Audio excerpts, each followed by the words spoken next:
Hey there, folks. Today, let's dive into a head scratcher from Colorado. So, the year 2023 marked a new law offering free preschool to kids. Great, right? But wait, the Catholic archdiocese isn't on board. They're suing officials, claiming their faith lets them discriminate against LGBTQ families and staff. Hold up, it's not about faith, it's about funding. They want the best of both worlds government money and their outdated biases. Funny thing, they're not too keen on rejecting divorcees or others who don't fit their mold. It's a classic case of wanting to have their cake and eat it too. Stay tuned because this clash between inclusion and tradition is heating up. This article is called The Church's Fight Against LGBTQ Inclusion in Free Preschool Law. Denver Archdiocese sues over free pre K. The state's bigotry ban hurts our bottom line. From The Friendly Atheists by Hemant Mehta. And I'm interested to get Helen's thoughts about this. Okay. Yeah, I was going to get Jimmy's thoughts though first. So Jimmy, sure. I want to hear kind of your opinion on this. I got to absorb and think about what I want to say because I have lots of opinions. So I'm going to pass it off to Jimmy to start. All right. Yeah, happy to do so. Thanks. So yeah, the Catholic Church pot calling the kettle black, in my opinion. They want funding from the state, but they don't want to adapt to the state's rules or contingencies, whatever you call them. But that's not what the Catholic Church does it? The Catholic Church wants your money and also wants you to do what it wants you to do. So kind of interesting how when the shoe is on the other foot, if you will, that the church is unwilling to comply. And this is just an admission by the Catholic Church that they cannot exist without bigoted policies, plain and simple. And the argument that perhaps the government is trying to corner the market, as the article states, in preschool is a little bit hypocritical as well, because is that not what the Catholic Church has done? So in Colorado, particularly the Archdiocese of Denver, what this story is pertaining to, they have 39 different preschools that they run. And their prices are so high, they're not even listed on the website. In fact, they boast about giving about $1,900 per family for their own tuition assistance programs, and that they have given $45 million out since 1996. They're offering hundreds of thousands of dollars each year in financial assistance. And I just find it to be completely ironic. And I'm going to pass it to Raphael to see what he thinks about that. So I firstly like to say that props to Colorado for writing a law that this is a consequence of. You know, they could have half-assed this, but they did it. And now, we have a lawsuit over it. Like we could have predicted some type of religious organization probably would have done. On a personal level, I'm just kind of waiting to see if they're going to get more special treatment, because religious organizations have these de facto special treatment in this country. They got, the Catholic Church specifically got away with lots of hiding of criminals within their ranks for many years. So I'm very interested in seeing that. But on the another side of this, I want to know why the Catholic Church isn't offering free daycare. Like, they're one of the richest organizations ever. So rich, we have no idea how rich they are because no one can look in those textbooks. But so it is funny for me to see them suing to get exemptions so people still pay them money to do a thing that I think they should probably be able to afford to do, at the very least, for their own members of their church for free. Helen, do you have any thoughts to expand on that? Oh, I do. So it is just like religion. They take something that's positive and wonderful and inclusive, and then they take a big shit all over it because they didn't like the fact that, this money would go to more secular organizations. And they were like, you know what? Time to sue. I am not happy. And, Satan forbid that all families get a leg up in education. Because I can tell you as a parent, and when my kids were small and having to pay out of pocket for pre-K education, and it was expensive then and 20 years ago, and it's expensive now. I have a friend that makes close to $90,000 a year, and they cannot afford a pre-K program for their kid. They can't with the cost of it. And what I got when I was reading this article, I thought that was like, oh great, they're actually like, the Denver School Board was like, hey, we're going to start putting more, we're going to put money into pre-K education. But the Catholic Church didn't like that, because then everybody gets an education. We can't have that, and they're not getting that money. And so they're going to sue for it, because it's good, because they want to inflict their values onto the populace. And they want to have an advantage as we become more secular. And so it's the same bullshit that they always do, trying to, push religion into secular spaces. And it happens over and over and over again. That's why we do this show, because we're always talking about this type of stuff. So anyway, Tim, I know you brought this wonderful article to our attention. So please tell us your thoughts and maybe some prayers. Yeah, ready to pray about this. So I think that Christians will do whatever they can to play out the narrative that they're the persecuted ones, while simultaneously actively trying to persecute others. It's something they do a lot. The Catholic Church wants so badly for people to feel sorry for them, and it's ridiculous. Maybe it's time for everyone to realize that if religious institutions can't get with the times, they deserve to be left behind. The preschool law Colorado puts in place seems like it would be such a good, helpful thing on paper that would even align with Christian values. Like, hello, we're helping people here. But religious institutions once again show their true colors and insist that if they can't discriminate based on Bronze Age tradition, they're the persecuted ones. Not the people that actively try to take rights away from and freedoms away from. No, their religious liberty is at stake. And if they can't make other people's lives worse, then, it's just unreal. Well, they're not going to be on brand, Tim, if they make people's lives better. Right. Yeah.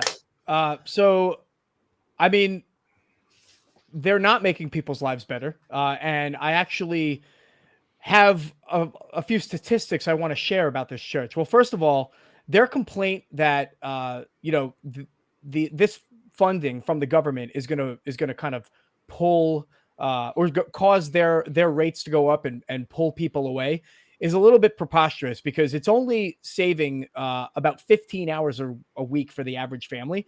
And the cost that the government is spending is only giving about $5.50 per hour. So if you break the math down, that each family is receiving on an average of $4,300 a year, that's really not a whole lot towards daycare. But we have talked about the church being the richest institution, probably, or one of the richest institutions in the country, certainly the world, complaining about $5.50 an hour for some poor family to be able to put their kid through daycare.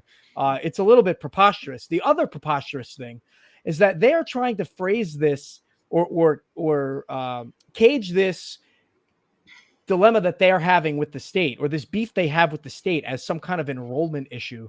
But this is not the issue that this church is having. And in fact, they should have enrollment issues, because since 1950, the archdiocese of Colorado has been responsible for 212 sexual abuse cases by priests, by 52 different priests, one of whom is actually still active in the church, in their church in Colorado Springs. And in December of 2020, 9 new priests were added to bring that number up to 52. Currently, Father William Martinez of the Colorado Springs Archdiocese is not only an admitted sexual predator in which the church settled his case back in 1996, but he was reinstated in 2006 and is actively working at a church that is responsible for 39 preschools. How on earth are we putting our children in these situations? So that's kind of my question to the church. How do you complain about $5.50 an hour going to a family that needs it, when you are settling cases in the hundreds of thousands, and that's only one case, and you've got 212 different instances of those going back decades? It's kind of an asinine concept, and I would have to ask the people of Denver and Colorado and the United States, and you know what, anybody else out there in the world, why are we giving these people money? Why are you putting your children in harm's way? And that concludes my rant for tonight. I think. I don't know. We'll see how the night goes. I know you're going to have more Raphael, to say, Jimmy. Jimmy, I know you're going to have more to say. I know. And children. I mean, it's the children. I mean, give me. Think of the children. What are we talking about here? Yeah. So anyway, I had to get that off my chest. Thank you, folks, for allowing me to express that. So it's Raphael's turn. I have been a microphone hog to this point. Oh, I think you're muted, honey. Just call me. You're not talking about. Yeah, you're a professional. Just call me professional. Well, I was lost for words because Jimmy Jr.'s points were really brilliant and really nice thing to fit into the whole conversation of this this article. What I'm still blown away by is the fact that so many religious people and organizations try to use their religion to not do their damn job. Mm-hmm. And that's how I feel about this. Is like the article talks about, the lawyers for this church talking about there would be, inconsolable differences between, if we take care of homosexual couples' kid, it just won't work. It's like, I just can't figure out why it won't work. It's a simple process. They drop the kid off, you take care of the kid, they pick up the kid, and you get paid whatever amount is being paid. It's like, there is no need for anything else. It's like, it's not even a school, it's a child daycare. You're not teaching them about religion. You're not teaching them. You don't even need to teach them. Mm-hmm. Keep them occupied. So I'm constantly confused why so many religious organizations and certain religious people will have jobs that will almost force them to do things that are against their religion, right? But they will refuse to do that thing that's in the religion. So, there's a lot to unpack here. Helen, what else are you going to unpack for us? Oh yeah, I can unpack. So I really like what Helen had pointed out in the article, the fact that like the Catholic Church and if they want to have, and people that are members of the Catholic Church, they don't have to participate in this program. Like this article explicitly says that you can send your kid to a private school, private preschool, and pay the church to teach your children, and just but there's some people that can't afford to send their kids to private education. Mm-hmm. They're in the public school system, and I can tell you that because I was a preschool teacher back in my youth, and I can tell you preschool teachers then and now don't make shit. You don't, because we always talk about how unfair the payment scale is for teachers in the United States. Mm-hmm. And it's even worse for preschool teachers because it's kind of seen like, oh, you're just babysitting, even though it's a curriculum you could follow. Because basically you're teaching the kids. So when they go to like kindergarten and go into school, they know how to work in groups and follow rules and get a routine down. It's like a training for 4-year-olds, and I'm a little bit frustrated because the Catholic Church is getting mad because Denver was like, we're going to put money. So, families that can't afford to send their kids, because think about this, people, like if you put your kids into daycare, like when they're like 3-4 years old, you can go back to work and you can have more money going into the economy because you're making more money. And the state is kind of picking up the tab, which we already do through our taxes, with K through 12 education. So, okay, we're going to add 1 to 2 more years onto that. Oh, no. And the Catholic Church is like, I'm sorry, we don't want that. We should actually have that money to fund what we want to do. So we're going to charge the state. That'd be great because this is what I want. And it just reeks of that hatred and frustration that comes like that. So, I'm just saying, I'm a little bit frustrated. Anyway, this is the type of stuff that bugs me as a parent and as a secular humanist. Like it reeks of all the things that drive me crazy. Anyway, Timothy, I'm gonna pass it to you, my friend. Here's the ball. Yeah. Take it. I mean, there's not much that I don't totally agree with that's already been said, but I mean, I have kids who are currently in daycare, so something like this would be amazing for me, and it's equally frustrating to see how the Catholic Church wants to abuse it. Into Raphael's point, or maybe it was Helen who said it, they don't have to do this. They have the option to not take part of this at all, but they want the government money. They want to put themselves in a position where they have to enforce their bigotry. It's insane to me. And it in a way, I mean, I can't believe I'm even saying this, but in a way I respect the Jehovah's Witnesses, where they don't allow their members to take part in politics or anything like that, because they know it would get in the way of their religion. They know they would have a bias towards that. So, hey, be more like Jehovah's Witnesses is probably the craziest thing I've ever said. You're giving, like, you're complimenting the Jehovah's Witnesses. Like, this is how far we sunk people. I know, right? Yeah. At least they know how to say it a bullshit, though. Like they don't inject themselves into politics. They don't inject themselves into that kind of stuff. But good Lord, I mean, the Catholic Church, and I mean, they're not alone in this. And there's Protestant denominations who are equally as guilty of trying to enforce their hatred. But of course, they don't see it as hatred. They love the sinner. They just hate the sin. Yeah. So I liked Raphael's point where we find ourselves looking at people, or people find themselves in this system, continuously kind of propagating this work that goes completely against what they stand for, quote unquote, right? So I mentioned all of these cases of sexual abuse, just like the Vatican has, it's got this fund that allows the church to help with legal fees, etc., for people who are accused. The Denver Archdiocese has its own fund, and it has a link in its website to report child abuse cases and gives directions on how you should report that.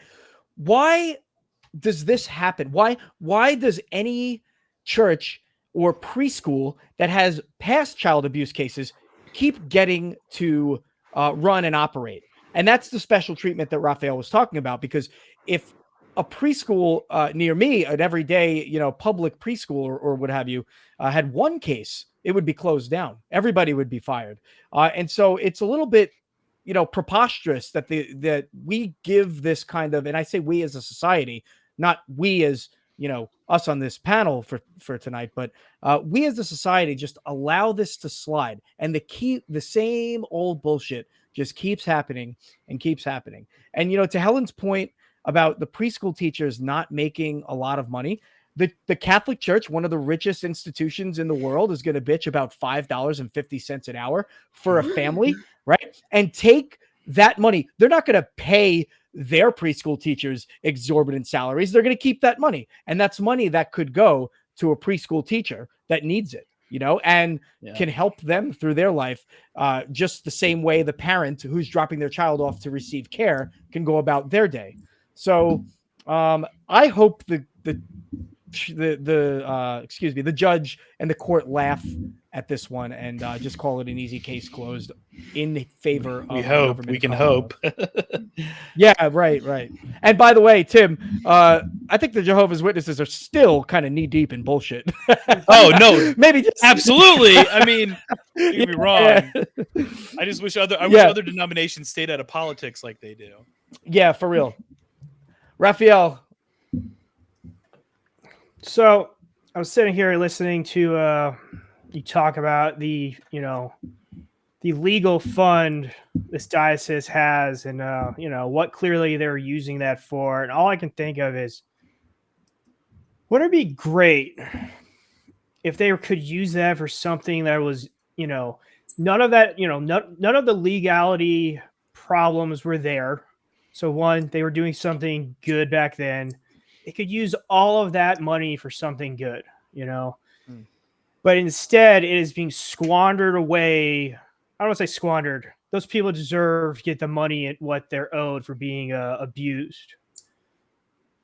But in a perfect world, it wouldn't be happening. And that money could be going to something that actually matters. And in that sense, this whole lawsuit just seems like a money grab to me. You know, they're not rich enough. They can't do anything good. What their good has to be filtered through the religious filter to be whatever they deem, instead of just doing something that, you know, I think is pretty objectively good for their members, good for the society around them. I don't know. Just super disappointing how that's going. And Helen, I'll bounce it back to you. Well, I'm hoping that, like, as you were saying, that, you know, they'll just kind of laugh in, you know, the face of this ridiculous lawsuit, because, like, I mean, they have their own countries technically. You know, in Italy, they have their own governments, and they have their own small little country, and they have more money than we could even imagine, because we're not allowed to look at those books because they're a religion and they don't have to pay taxes. Anyway, but if you want to do something good, please consider going above and get more from the nonprofits.